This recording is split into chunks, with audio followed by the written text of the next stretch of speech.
Thank you very much for the introduction, and thank you for the invitation to speak and to share the findings of this report.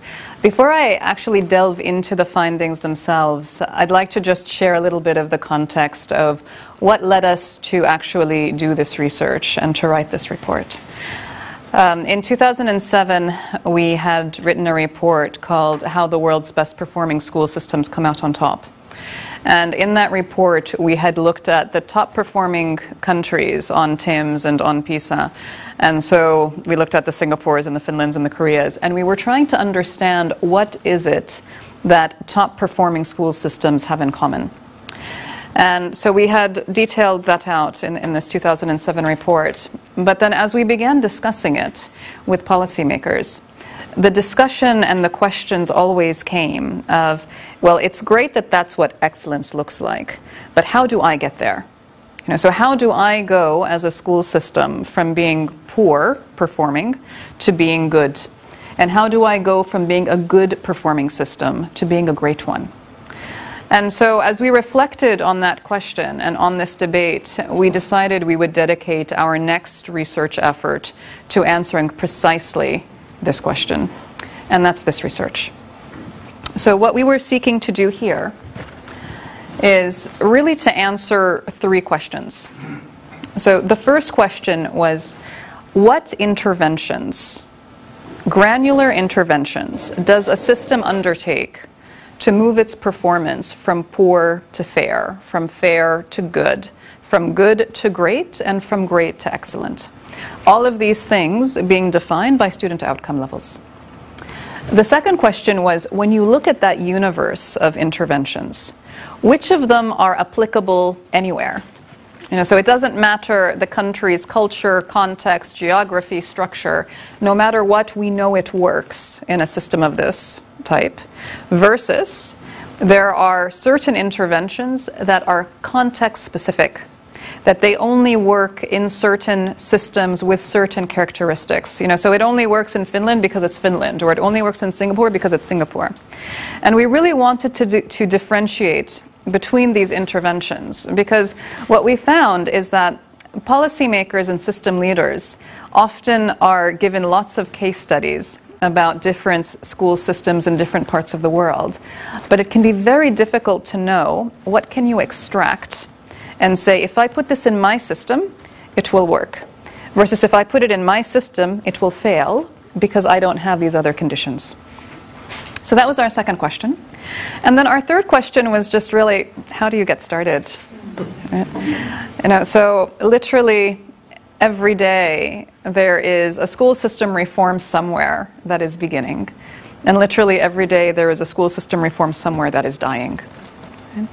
And the question for us was, how do you start a reform? How do you ignite and have it sustain, as opposed to you ignite and then it gets snuffed out? So we then needed, these were our research questions, and so we then needed a population of school systems to look at. And so this is what we chose as our sample. So in order to make it into the research sample, we had three criteria. We said the system had to have achieved what we called significant, sustained, and widespread gains. So significant means improvement of at least a quarter of a school year equivalent or more. And I'll say more about that. Second, in terms of widespread, multiple subjects, multiple grades. We didn't want it to just be something that affects one grade or one subject. And then sustained, 5 to 6 years or more of cumulative improvement. So these are not systems that improve 1 year and then fall back and then improve and then take 2 steps back. It's actually sustained cumulative progress. You'll also notice that we differentiated between what we call sustained improvers and promising starts. So promising starts, we wanted to include a set of developing countries in our sample, but they often do not have as much of a data trail as do systems that are sustained improvers, so simply because they haven't been gathering the data.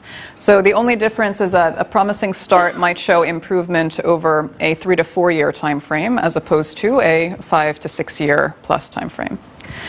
So as you can see, we have a very diverse set of systems here. They come from around the world. We have massive systems. So Madhya Pradesh is 138,500 schools.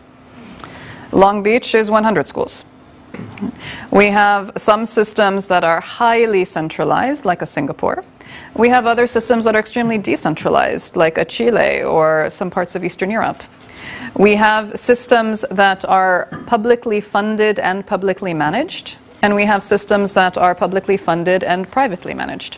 So what we were really seeking to do was to capture the entire diversity of what you can see in a system, so that we could say that we know that this intervention works in different contexts versus is very specific.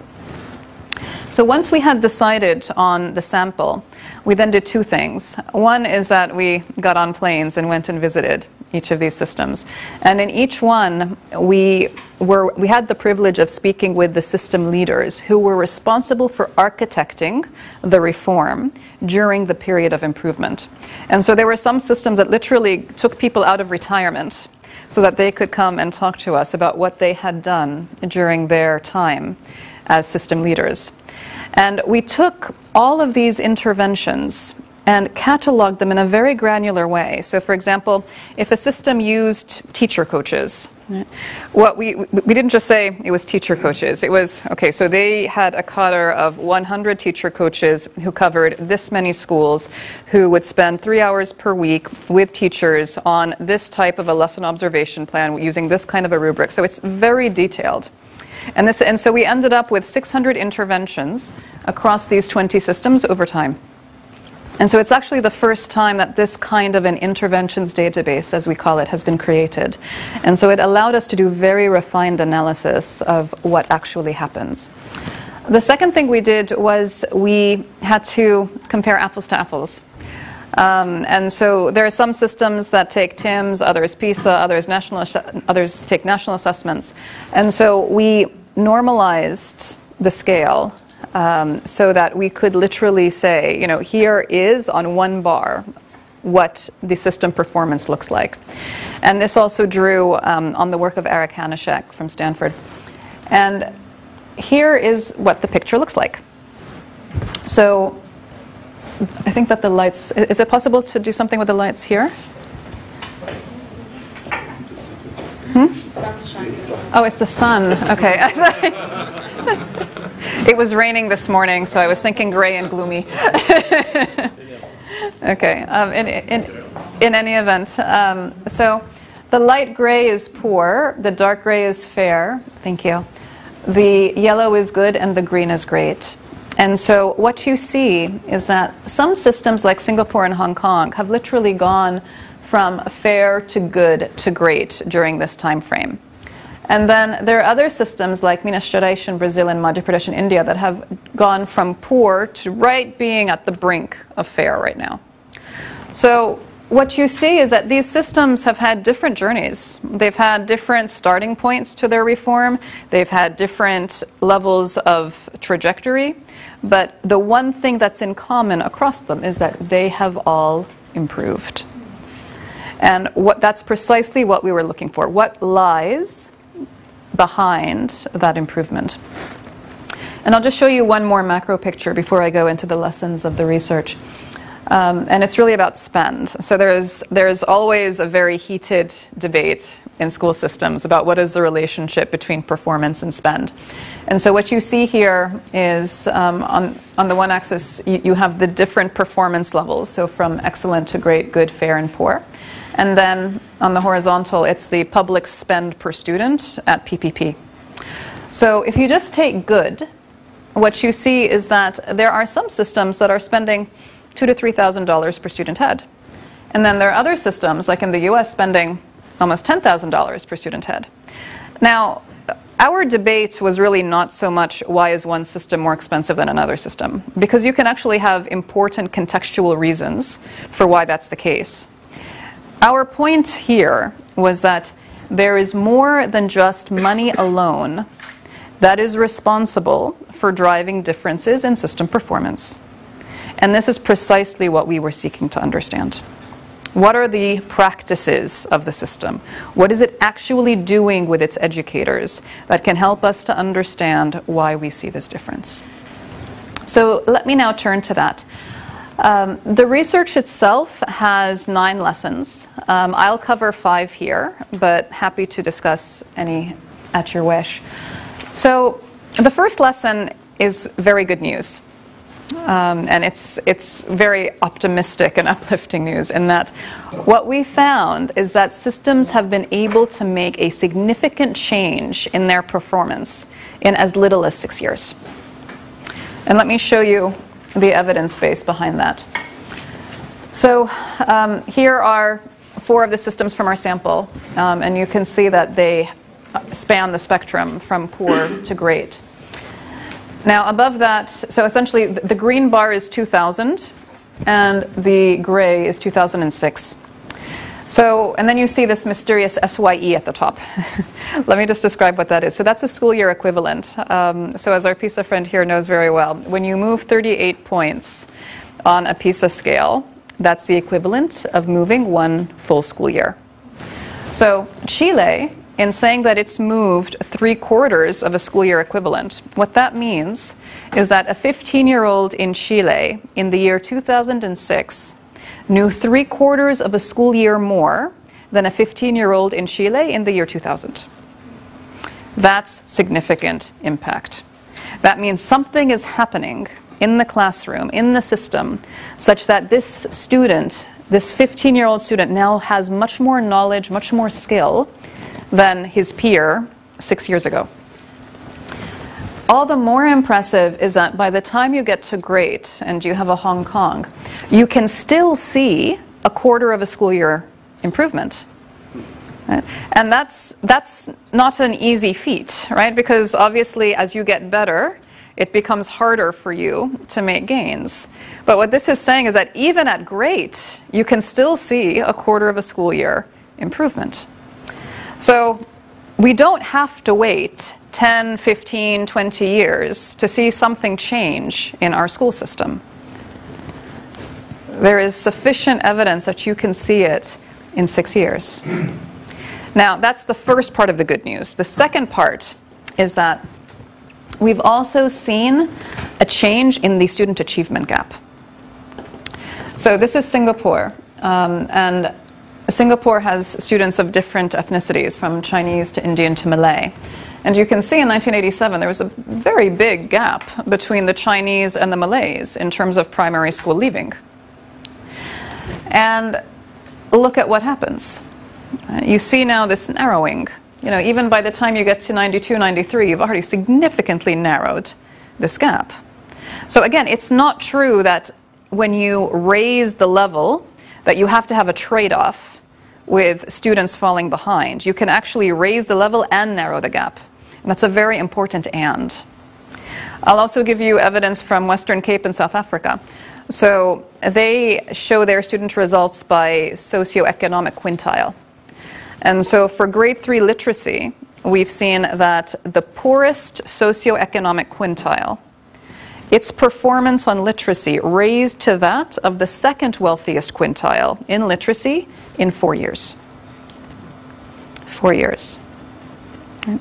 So there are ways to narrow the gap and raise the level, and do this within plausible time frames. So this is the first lesson.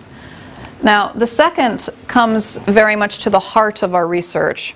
And essentially what we were seeking to understand, and this was our hypothesis, that if you look at the interventions within a given performance journey, so we define performance journeys as poor to fair, fair to good, good to great, great to excellent.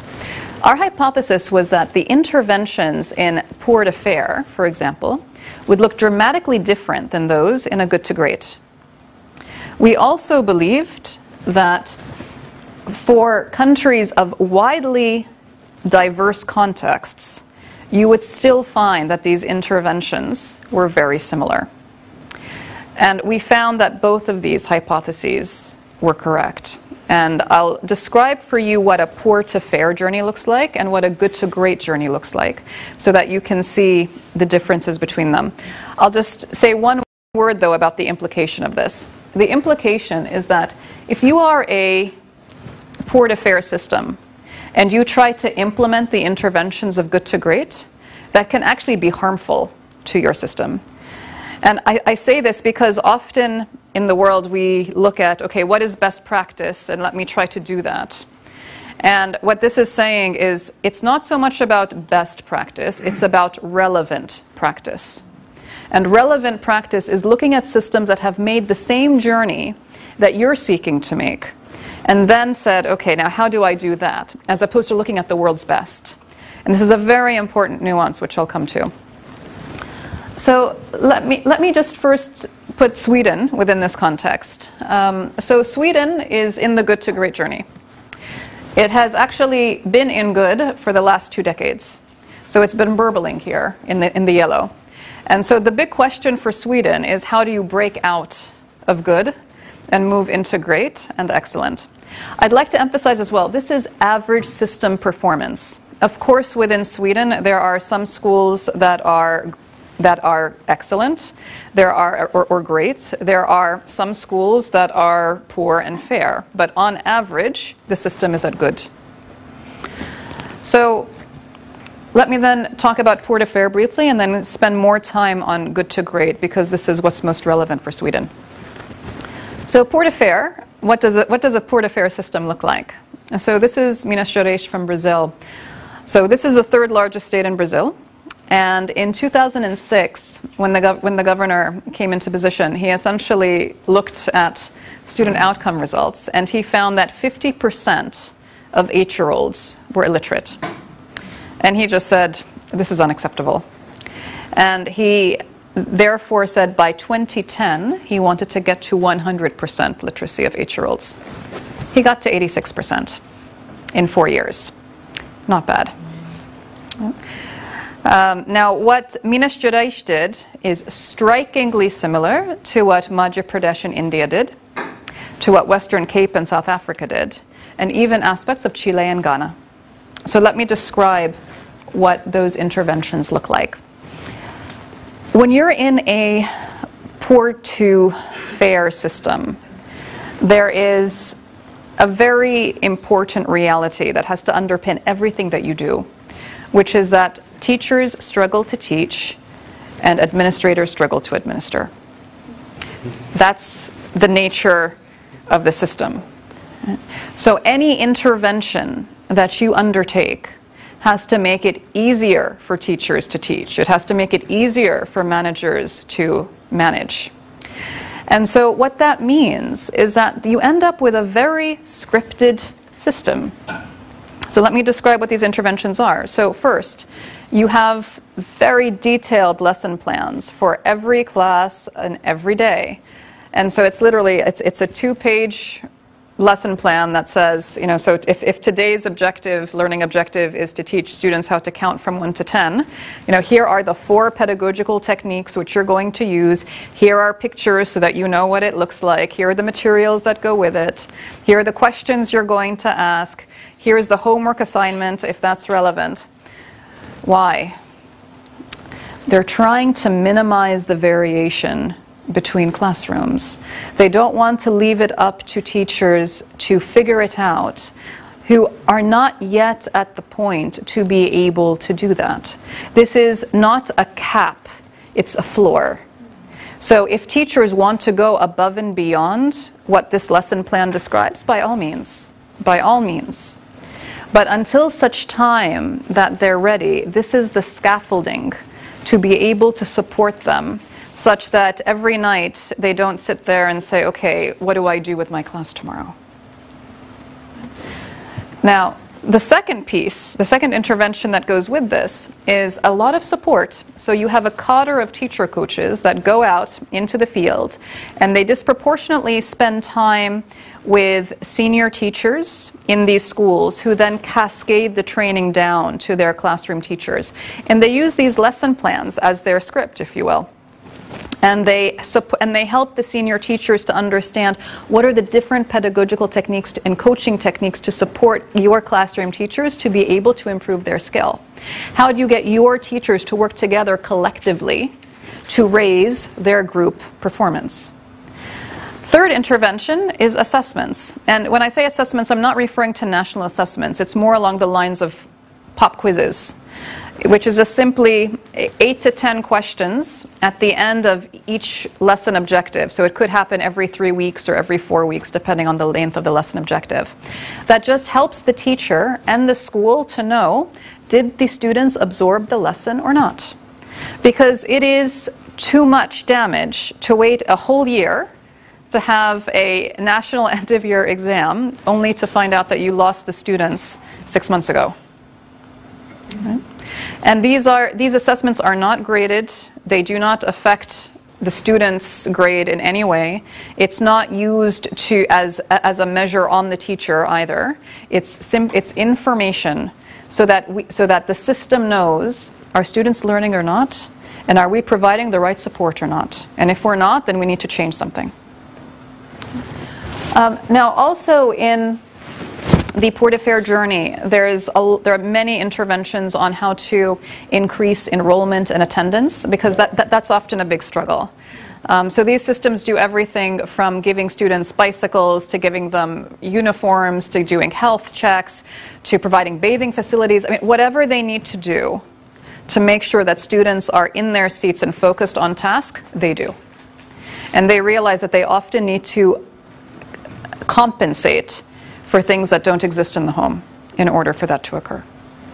And then lastly, what we found in the Port Affair journeys is that there are incentives for teachers that are given simply because the system is broken. And so it's very difficult for the system to identify and to reward teachers and schools that are going above and beyond the call of duty in order to improve themselves. And so, for example, in Western Cape, the entire school will get a stipend of $3,000 if the entire school raises the performance level. And they decided very deliberately there to reward the school rather than an individual, because they wanted the teachers to work together to be able to lift their collective capacity.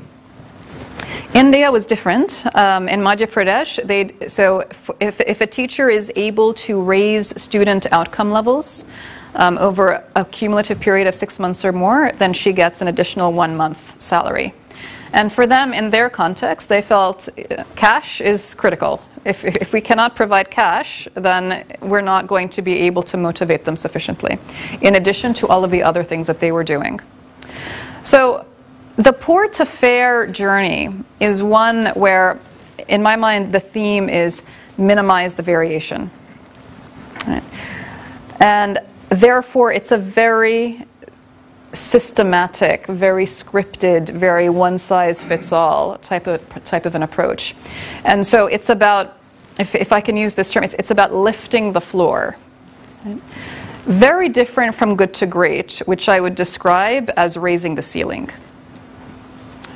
And let me just describe what a good to great journey looks like. And as I said, the good to great journey is the one that is most relevant to Sweden, given where you are today. So I just want to share a little bit about Long Beach in order to fully appreciate what this is saying. So Long Beach is a school district in California. It is the school district that featured the Rodney King beatings, for those of you who recall that from about 20 years ago. It is the very first school system in the U.S. to mandate school uniforms, because gang violence was so severe that students were getting beaten up all the time because of vestiges of gang insignia on their clothing. So tough school district. Look at their math results. All right, so this is the performance on the California statewide exams, and you see improvements from 20% to 75% based on the different grades. How did they achieve that? And by the way, Long Beach is now considered to be one of the top performing and improving systems across the US. I'm going to tell you the story that lies behind this. Again, just to share the spirit of what does it mean to be in a good to great system. There was a math teacher whose aunt is actually Singaporean, and she taught math. And so he went to her and he said, look, I'm really struggling with how do I get my students to engage on math, because they're so worried about other things going on in their life. And so he developed what he called the MAP 2D program. So it's a series of pedagogical techniques that involve working in group, working at the board, competition between groups, etc. In any event, his classroom outcome results began skyrocketing. And the Long Beach School District is like a laser on data. Right? They're constantly monitoring data. So they immediately notice something's happening in this teacher's classroom. Something's going on. So they go to him and they say, what are you doing? And he says, well, it's my MAP 2D program. And then they said, okay, we'll give you 4 more schools. Show us you can do that again. He does. They said, okay, we give you 15 schools, 4 math coaches, do that again. And he does. They then decided to roll it out across the entire Long Beach School District. And not just for grades 2 to 5. They expanded it to kindergarten in grades 6 and 7. It became so popular that 4 other school districts in California also adopted it. So Fresno, Compton, again, tough school districts. This teacher had to go on sabbatical because he was in so much demand. Every school district across America wanted to talk to him. Why am I sharing this in great detail, other than the fact that he's a tremendous teacher? But you see, when you're in a good to great system, it's now different. You don't script your teachers the way you do in Port Affair. Right? These are talented instructors. So now the secret of good to great is how do you identify great practice, extract it, and then roll it out quickly across the system. Because that's what Long Beach did. They immediately saw he did something. And then they figured out how do you scale it in a way as systematically and as quickly across every school in Long Beach so that every student could benefit. So it's a very different role for the center than what I was describing in Port Affair. It's a much more sophisticated center now. So let me describe what are the interventions that are consistent with a good to great journey. And I'll talk about both who comes into the profession and who is in the profession, and then what happens at the school level. And first, the cardinal theme of good to great is shaping the professional. That's what this journey focuses on. It shapes the educator professional, both teachers and principals.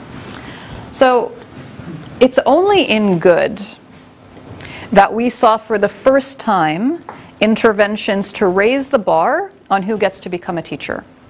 This is when the Singapores and the Hong Kong said you need to be in the top 30% to be able to apply to be a teacher. They didn't dare do that in Poor to Fair or Fair to Good, because if they had, no one would have come. So they'd gotten to a point where this was now something that was beginning to be prestigious. It's not prestigious yet, but it's beginning to be attractive. Now, so that was just who comes in, but then what do you do with them? And here, again, it's the notion of a profession. There's mentorship and there's apprenticeship. So we found that the curriculum of pre-service teacher education began to be much more heavily focused on practicum, starting in good. So up to the level of 40% in systems. Whereas before, in a 4-year teacher degree, you would get 6 weeks of practicum in your final year of this 4-year program. Now, what we were seeing is that the practicum component is not only 40%, but it starts even from year 1. It's not that you have your teacher students doing theory of learning. You actually expose them to the classroom. And you rely on faculty who are actually either senior teachers or master teachers in the school system, or they're teacher coaches, and they actually lead these classes for these students. It's not academic professors, because what they realize is that there are different classes for different types of individuals. So for theory of learning, you absolutely want the academic professor. For classroom behavior management, you want a really skilled teacher who's teaching that class. And then the final part of this first category is an induction year. So once a teacher graduates from her degree program, that she spends a year in quote-unquote induction. And at the end of the year, then there is an assessment of her instructional skill and her knowledge. It's not just that she takes a test and to prove that she knows math. That's not good enough. There has to be an instructional component so that we know that she can confidently manage a classroom. We know that she can engage students of different profiles. We know she has that arsenal. And who is it who comes to that assessment? It's the principal and senior teachers in the school. It is the mentors who are judging whether or not their apprentice has achieved the skill. So that's on who comes in. Now, the bigger question, the much more fundamental question, is the teacher population that we have in the schools. And here, there is one theme that I'll emphasize, which is make practice public. Right? That's what all of these systems do. They have realized that literally teachers go into classrooms in the morning, they close a door, they don't see another adult until the classroom bell rings in the afternoon. There is no way to learn like that. You don't know what you don't know. You don't know what another teacher is doing. You don't have other teachers observing you. How could you possibly learn? How could you possibly evolve your skill? And so they have created a series of forums to be able to ensure this public nature of teaching. It is everything from requiring teachers to visit other classrooms. So for example, in China, you are required to visit 8 other classrooms every semester. And the principal will even go to the point of saying, go to this class for behavior management, go to this class for engagement, because they know that these are the skills that they want to see all of their teachers be able to benefit from.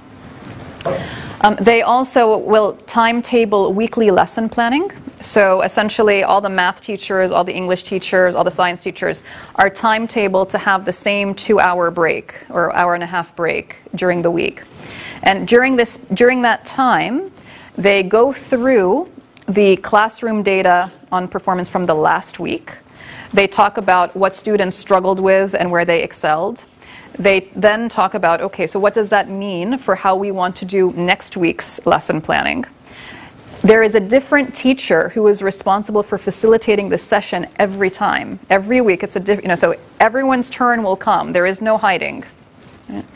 They also will use this as an opportunity to teach demonstration lessons. So one teacher will pretend that she's teaching her class, and that allows her colleagues to give her feedback, and it allows her colleagues to also see a different way of teaching. So it's all of this we were calling collaborative practice. And this lies at the heart of good to great. See, once you get to a good level of professional, what motivates them is not the stick. It isn't that, if you don't do this, then that happens to you. Because that just creates fear and anxiety, and it's a counterculture to learning. What motivates them is that they feel that they are part of a community of education peers who are working together to improve performance on behalf of their school, who are trying to do something for the benefit of their students. That's what motivates them. And so in many ways, the flip side of this is that it's peer pressure. Right? So it is about raised teacher expectation, but think about what's being used when you make practice public. You create peer pressure. And that peer pressure is very powerful. Because there is nothing worse when you're a professional than to look unprepared in front of your colleagues. That's worse than getting a bad grade. The public embarrassment is worse. And so you don't dare do that. Or you try very hard to avoid it. And so these systems have tapped into that energy. And they've realized that this collective capacity building, this making practice public, that's a more powerful vehicle than multiple accountability measures. And just to put some more evidence behind that, in the poor to fair, so we had taken our database of 600 interventions and we cataloged them as being support or accountability. So for example, support are things like teacher training, technical capability building, teacher coaches, etc. Accountability are things like school inspections, assessments, so assessments for students, assessments for teachers, teacher appraisal. And so you see that it's a 50-50 split between support and accountability in poor to fair. By the time you get to great to excellent, it's an 80-20 split. 80% in favor of support. You will always need accountability somewhere. So this is not at all to say that forget about accountability, not at all. But it's about getting that balance right. And once you have teachers of this skill, educators of this skill, systems use the peer pressure much more than formal accountability mechanisms. And I'll just show this to you in another way. Again, the accountability and the support interventions, but then we looked at who is the beneficiary. So is the beneficiary the school, the teacher, the student, etc.? We found that teachers get 56% of the support interventions and only 3% of the accountability interventions. So the bridge in the middle is this teacher collective peer pressure and raised expectation. They use the making practice public as a substitute for formal accountability, and they find that it's more effective. I just want to go back briefly to the other interventions. So in addition to professional development, which we just discussed, and coaching, career pathways becomes very important in good to great. When you have someone, so just to be clear, so a career pathway means that you go from being a classroom, a junior teacher, to being a classroom teacher, to being a senior teacher, to being a district teacher, a master teacher, etc. When you have someone who is talented, you cannot put that person into a 5th grade classroom and expect them to be there for the next 10 years of their life. That's simply not motivating for anyone, let alone someone who is talented. And so what these systems have realized is that you need to be very clear about what is the path of progression. And as you progress, the balance between what you do for your class versus your responsibilities to supporting other more junior teachers begins to increase. So when you're a classroom teacher, you are 100% focused on teaching your class. That's all that you do. By the time you become a senior teacher, you are 50% focused on teaching and then 50% focused on coaching more junior teachers in your school.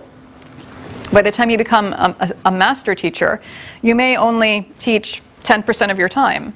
And then 90% is spent on coaching and writing the national curriculum. Right? So they're very clear on what are the different roles and what is the split of responsibility. And this also supports this notion of building the teacher collective capacity. That as you grow, your responsibility as a good teacher is not just to teach your own class, it's to support your colleagues to grow and develop as well. And the system looks at that as much as it looks at your own classroom. And then finally, we also see in Good to Great increasing levels of flexibility in terms of curriculum or pedagogical choices that are made at the school level, on the notion that we now have a skilled set of educators who know their students, know the community, and they can make these shots. They can call these shots. So this is Good to Great. And so essentially what you see is just a system now that is focused on how do you take individuals who are good quality and now create a force that is bigger than each of these individuals. How do you create this collaborative, collective capacity and use that to spread innovation across the system as quickly as you can? Now, let me turn to the third lesson. We, in our discussions, often found ourselves in debates with policymakers about whether interventions are structural, resource, or process in nature. Which of these is most important? How do you think about the mix across them? And so just very briefly, just to define terms. So a process is something that changes the way teachers teach or changes the way principals lead. A structure is something that literally changes the configuration of the system. It could be introducing new vocational tracks. It could be creating clusters of schools. It could be creating a new type of school, like a charter school. It could be creating a new inspectorate. Something changes in the configuration of the system. And then resources is very simple. You add money, you add people to the system. So we, again, took our 600 interventions and then categorized them by these and found that 70% of the interventions were process in nature. And of those, 72% were focused on instructional delivery.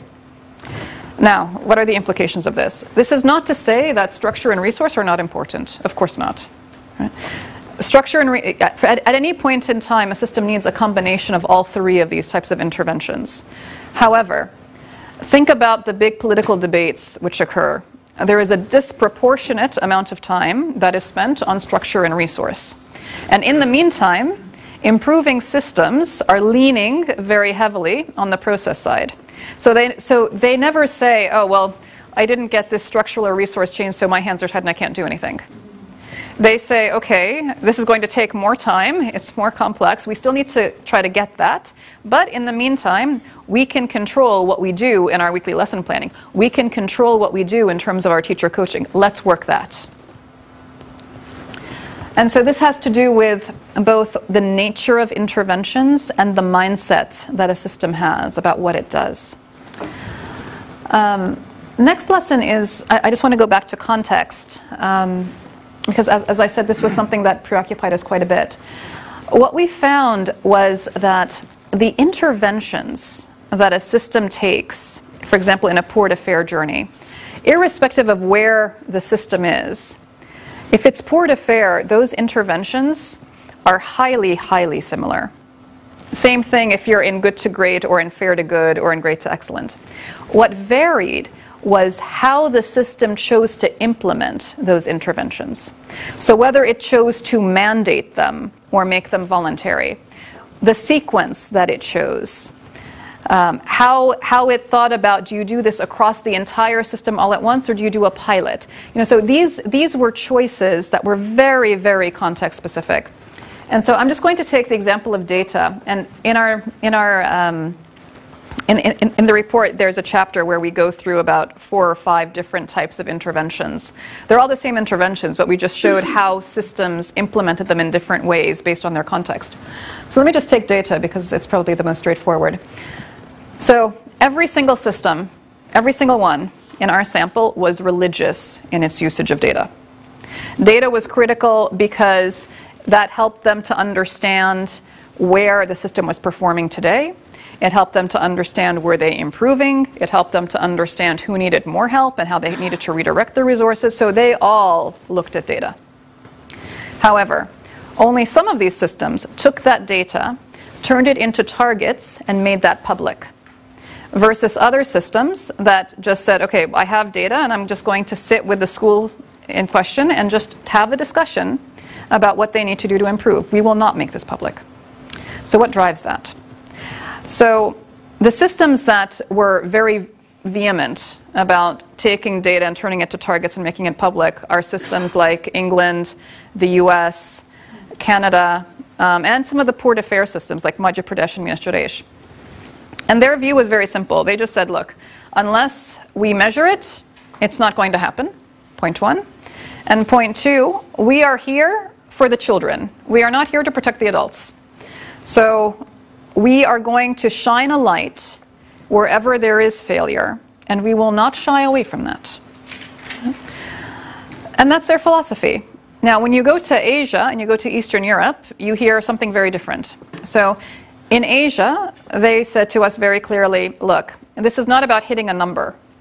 This is about the process of great teaching and the process of great leadership. So if you focus on a number, you might find teachers and principals skipping steps in the process. But if we focus on great teaching and great leadership as a process, we will get a good number. We know that. They also would say, the lights are doing something interesting.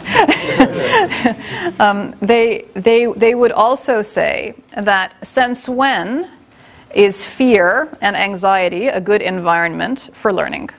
So why would we embarrass and shame our teachers by making all of this public. Now, Eastern Europe, a very different philosophy yet again. They said to us, look, after the decline of the Soviet Union, you couldn't tell anyone to do anything. So the government could not come out and say, you need to hit this target of proficiency. There is no way. So these are very different rationales, and there is not one that is right and one that is wrong. There is one that is appropriate to its context. And so long as you are improving, that's fine. So these debates about do you use targets, do you not? In some ways they are spurious because the issue is, are you using the data to improve? It's not about whether you choose to use a target or not. It's, are you using the data? And the craft for system leaders is, how do you take the interventions, understand your context, and superimpose these on each other so that you know how to implement these most effectively in your world. And there will not be two systems that look alike. So the final lesson is really on leadership. And we defined two types of leaders in our research. One was the strategic leader, and the other was the political leader. So the strategic leader is the person in charge of the school system. So in the US, this is the superintendent of schools. In a ministry context, it might be the vice minister or the assistant undersecretary or the undersecretary. It's the person who's literally in charge of the day-to-day management of the schools. The political leader could be a prime minister, it could be a minister of education, it could be a governor. And we were keen to understand what happens with both of these, both in terms of their tenure and in terms of their stability. So the first thing we found was that the tenure of our strategic leaders and political leaders for the systems in our sample was significantly higher than that of the average. Point one. Point two was that we found in multiple systems that there was a high degree of stability in both the strategic leader and the political leader. Upwards of 8 to 9 years in some cases, where they both were constant. If it was not possible to have both be constant, then at least one of them had to be an anchor while the other was the revolving door. So, for example, in Armenia, we found that the strategic leader was in place for 15 years, whereas there were 10 ministers of education during that same period. Right? So she was the stability, and they revolved around her. Right? And that was critical for the continuity and direction of the reform, first of all. And then second, and this is something that is more subtle, but when you have continuous leadership, that allows you time to build your bench. Your bench being the next generation of system leaders and school leaders who have the same ethos of what does it take to improve. And these leaders in the improving systems were all very deliberate about building this next generation. Be it about putting them in critical positions today, or about figuring out who are, like Singapore, for example, would say, okay, who are my top 50 across the system, and then find ways to pull them into different strategy shaping exercises so that they could begin to give them exposure about what does it mean to think at a system level and not just at the school level. So lots of very deliberate things which we saw them do. It's not good enough to just be in your position. You have to think about the next generation.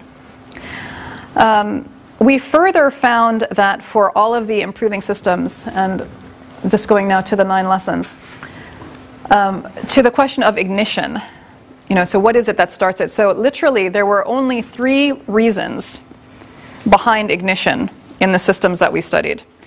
So for all of them, there was either a new leader, or there was the publication of a critical report of system performance, or there was some kind of socioeconomic crisis. Now, and for about half of them, at least 2 of these was true. And then we also found further that the injection of a new leader, that was true in all systems, in all improving systems in their different phases. It was true consistently for the strategic leaders, and it was true for half of the political leaders. So this is just to say that leadership, it's one of these necessary but not sufficient, right? So you can have stability on a plan and an agenda that is not working. So it's not a guarantee by any stretch, But what this is saying is that there needs to be a disjunction with the past, and the injection of new leadership, either at the political or strategic level, can often provide that. So, as I said, there are 9 lessons to the report. I'll just pause here. We've gone through about 5 of them, but very happy to engage on any of the others. And then we can just take the discussion in whatever way you'd like.